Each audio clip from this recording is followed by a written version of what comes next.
As I stated before, in one of my videos, attempting to accomplish this task set before us,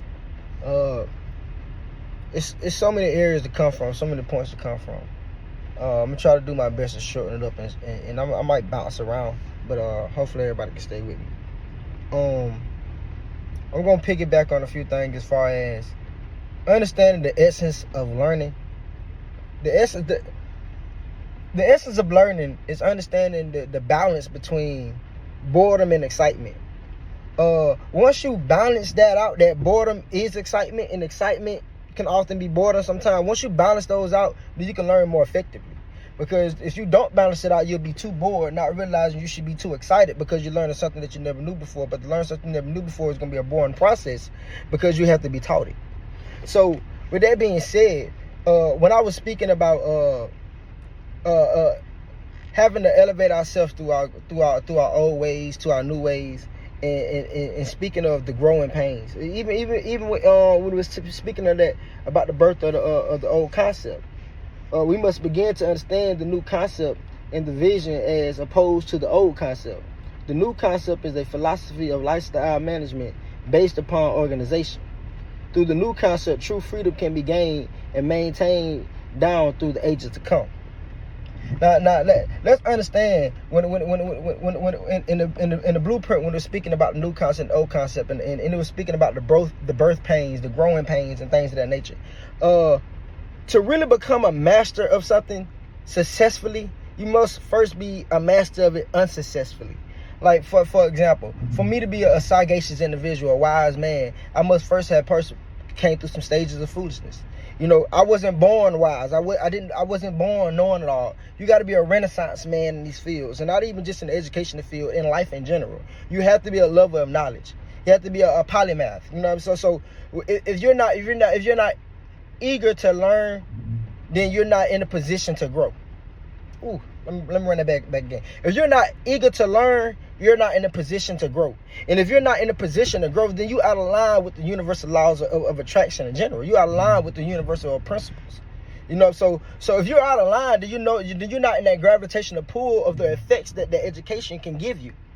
So if I'm out of line of educating myself in the financial field or the financial department, but I'm not in the areas that's teaching financial things, I'm out of that gravitational pull of learning in the financial department. So that same thing falls up under the organization that we're a part of. If you're not within the gravitational pull of the organization, then you're not going to receive the benefits of being within the realm of that influence. We already know an organization is a unified, consolidated group of people that within the executive structure that deals with the well-being of its people. We already understand it. But to understand the organization grow as well as I need to understand that I need to grow, then I won't be in line with the organization. Now let me say that right there don't let me digress. Let me say that when I say I won't be in line with the organization, because I'm gonna piggyback to what I said in another video as well about the heart and the mind being aligned. Okay, you have to be in line with the organization as well as your heart and the mind need to be in line. You can't spell heart without hear. So you need to be able to hear. You need to be able to receive and the ear is up here by the mind as well. So it's kind of like look, listen, learn, knowledge, wisdom, understanding. So I need to hear. It got to travel through my mind and then to my heart. So once I hear it, perceive it, and then I attain it within my heart, because you got 3 different levels of decision making. You know, you got emotional, you got physical, you got spiritual. So once what I hear and what I receive travel through these stages of degrees that it need to get to me to understand what I'm a part of, then I'm aligned. But if I'm not hearing it and I'm not receiving it properly.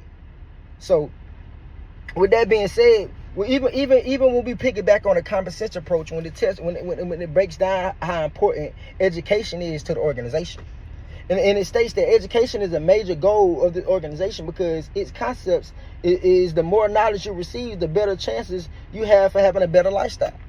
And we already know that we seeking to have a better lifestyle management, but you can't have a better lifestyle management if you're not educated in life. So with that being said, education can be seen as gravity in the world of excitement. Because if you're not excited by anything, then you're not going to be gravitationally pulled to that what you should be excited of. If you're more excited with violence, you'll be more pulled towards violence, as far as violent music, violent behavior. So we have to be more pulled towards understanding the gravitation, the pull that this organization is providing for us. And with that being said, that's for us to have a more positive lifestyle management through the first stage of education. Because you have not because you ask not, but you can't ask for something that you're not even aware of. You can't ask for something that you don't even have the knowledge of to ask of. So with that being said, the lifestyle management is asking us to ask more of our government, to ask more of ourselves. It's a struggle, because the more strain you put on your bones, the stronger it becomes. So the more strain you put on that life put on you, the stronger you become. So you strive through the struggle every day to become an outstanding individual.